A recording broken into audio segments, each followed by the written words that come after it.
নমস্কার, আপনারা দেখছেন HR নিউজ 24, সত্যের লক্ষ্যে মানুষের। গুপ্তিপাড়ায় 4 বছরের শিশু স্বর্ণাভ সাহার নিখোঁজ এবং রহস্যজনক মৃত্যুতে এলাকায় তীব্র উত্তেজনা। তদন্তের অগ্রগতিতে সন্তুষ্ট এলাকাবাসী, দোষীদের দৃষ্টান্তমূলক শাস্তির দাবি। গুপ্তিপাড়া বাদাগাছি এলাকায় 23 নভেম্বর 2024 সকালে মাকে প্রসাদ দিয়ে বাড়ি থেকে বেরিয়ে যায় মাত্র 4 বছরের শিশু স্বর্ণাভ সাহা, কিন্তু এরপর থেকেই সে নিখোঁজ। পরিবারের অভিযোগের ভিত্তিতে বলাগড় থানার আইসি এবং হুগলি রুরাল পুলিশের সুপার নেতৃত্বে বড়সড় তল্লাশি অভিযান শুরু হয়। ড্রোন ক্যামেরার সাহায্যে পুরো এলাকা জুড়ে অনুসন্ধান চালানো হয়। স্থানীয় ডোবা ও পুকুরেও তল্লাশি করা হয়, কিন্তু আশার বিপরীতে 24 নভেম্বর ভোর 5টায় শিশুটির মৃতদেহ উদ্ধার হয় বাড়ির বাথরুম থেকে। পরিবারের অভ্যন্তরীণ কলহ বা ষড়যন্ত্রের সম্ভাবনা উড়িয়ে দিচ্ছে না পুলিশ। ঘটনার পরিপ্রেক্ষিতে শিশুটির দাদু, ঠাকুমা এবং জেঠিমাকে আটক করে শুরু হয়েছে জিজ্ঞাসাবাদ। এদিকে এলাকায় ক্রমশ উত্তেজনা বাড়ছে। 29 নভেম্বর 2024 সন্ধ্যায় 1 নম্বর অঞ্চলের প্রধান অলকা দাস, উপপ্রধান অরুণ দেবনাথ এবং তৃণমূল কংগ্রেসের নেতৃবৃন্দ গুপ্তিপাড়া আউটপোস্টে উপস্থিত হয়ে তদন্তের পূর্ণ সহযোগিতা করার আশ্বাস দেন। তৃণমূলের সহসভাপতি শ্যামাপ্রসাদ রায় ব্যানার্জি পরিবারকে সমবেদনা জানিয়ে বলেন, দোষীদের দ্রুত বিচার এবং দৃষ্টান্তমূলক শাস্তি নিশ্চিত করতে হবে। গুপ্তিপাড়া পুলিশ অফিসার সুব্রতবাবুর তৎপরতায় এলাকার মানুষ সন্তুষ্ট। ড্রোন ব্যবহার এবং ফরেনসিক টিমের পরস্পর দুদিনের তদন্তে প্রমাণ সংগ্রহের কাজ জোরদার হয়েছে। সুব্রতবাবু জানিয়েছেন, আমরা যথাসাধ্য চেষ্টা করছি দোষী যাতে কোনোভাবেই ছাড় না পায়। এলাকাবাসীর দাবি, এই ঘটনা কেবল শিশুটি পরিবারের নয়, বরং সমাজের নৈতিক অবক্ষয়ের প্রতিফলন। দ্রুত এবং নিরপেক্ষ তদন্তের মাধ্যমে ন্যায় বিচার প্রতিষ্ঠা হবে, এটাই তাদের একমাত্র আশা। গুপ্তিপাড়া থেকে ব্যুরো রিপোর্ট। তদন্ত তো এখানকার প্রধান আছে, অরুণ আছে, খবর পাঠাবে আমাদের কাছে। আমরা তোমাদের সঙ্গে তোমাদের সবসময় পাশে আছি, আগামী দিনেও থাকবে পাশে। মানে ওরা যদি কোনো রকম কি চায় সেটা বলতে চাইছি। না, কোনো রকম ক্লু যদি পাবে, এই ক্লুটা হলে এই ক্লুটা মনে হয় একটু ভালো হতে পারে, তো 2 দিন বাদে হতে পারে, 4 দিন বাদে কোনো একটা সূত্র পাওয়া গেল, আমরা আছি।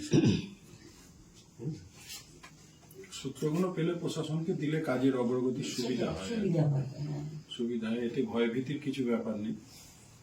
কোনো সোর্সে কোনো খবর পেলে সেগুলো সবসময় প্রশাসনকে দিয়ে সহযোগিতা করা সুবিধা হবে। এখন তাছাড়া তো আর কিছু কাজ নেই, এখন এগুলোই করতে হবে আমাদের সকলকে। প্রশাসনকে চাপের মধ্যে এসেছিলাম আজকে স্বর্ণাভ সাহা কিছুদিন আগে স্বর্ণাভ সাহা খুন হয়েছে, এবং খুন যারা করেছে, যারা আসামি, একদম পরিবারের লোক, যারা নাতিদের আগলে রাখে, নাতি নাতনিদের আদর দেয়, তাদের হাত দিয়ে তারই নাতি খুন হলো।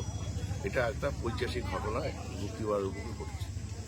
আমরা অলরেডি প্রশাসনের সঙ্গে কথা বলেছি, প্রশাসন অলরেডি তাদের কাজ করছেন, এবং আমরা আশাবাদী যে যারা এর সঙ্গে যুক্ত তারা কেউ কিন্তু ছাড় পাবে না, দৃষ্টান্তমূলক সাজাই পাবে, এবং এটা আমাদেরও দাবি আছে। পরিবারের পাশে আছি, পরিবারের পাশে থেকে আমরা সমর্থনই এদের জন্য, এদের বিরুদ্ধে যারা করেছে তাদের বিরুদ্ধে যা যা করার সেগুলো আমরা নিশ্চিত করব। ঠিক আছে দাদা, এই যে মর্মান্তিক ঘটনা, আপনারা আজকে আসলেন তৃণমূল কংগ্রেসের পক্ষ থেকে, কি বলবেন এটা? দেখুন, এখন তো ব্যাপার হচ্ছে যা ঘটনা ঘটে গেছে, লজ্জাজনক ঘটনা, এবং এরকম ঘটনা দেখা যায় না সচরাচর। এখন তো একটাই উপায় আছে, আমাদের পরিবারের পাশে থাকা। আইনের পথে চলবে। নিশ্চয়ই রাজ্য সরকারের প্রতি, প্রশাসনের প্রতি আমাদের সকলের ভরসা রয়েছে।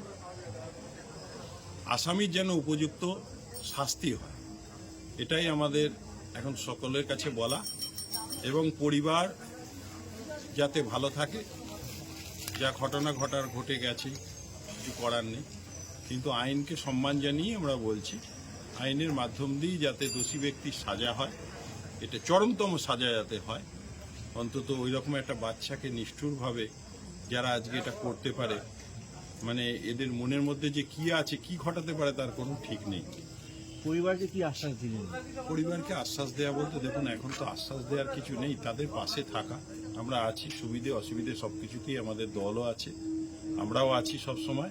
যখন যা কিছু সুবিধে হোক অসুবিধে হোক আমরা পাশে আছি, এবং দোষী ব্যক্তির সাজার সঙ্গে আপনাদের সঙ্গে একই মতামত আমরা পোষণ করছি যে দোষী ব্যক্তির যাতে অবিলম্বে কঠিনতম সাজা হয়, এটাই তাদের পরিবারকে আমরা সান্ত্বনা দিয়ে এলাম। আমরা জানেন উত্তর বাদাবাসী গ্রামে, আমাদের এই উত্তরপাড়া 1 নম্বর গ্রাম পঞ্চায়েতের এলাকা, স্বর্ণাভ সাহা, বয়স 5 বছর। তা গত শনিবার ওর খুঁজে পাওয়া যাচ্ছিল, পরবর্তীকালে তারপরের দিন দেহ উদ্ধার হয়, এবং দেহ উদ্ধারের পর তার দাদু, ঠাকুমা এবং জেঠিমাকে গ্রেপ্তার করে নিয়ে যায়।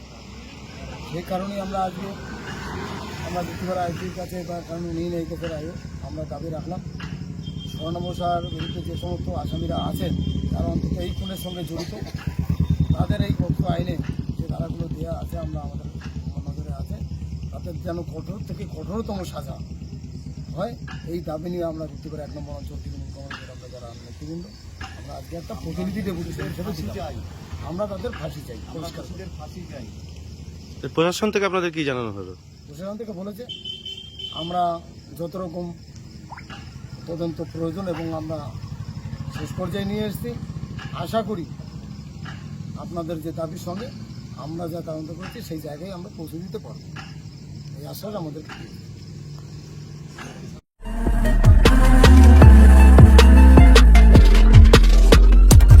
নমস্কার, আপনারা দেখছেন HR নিউজ 24, সত্যের লক্ষ্যে মানুষের পাশে।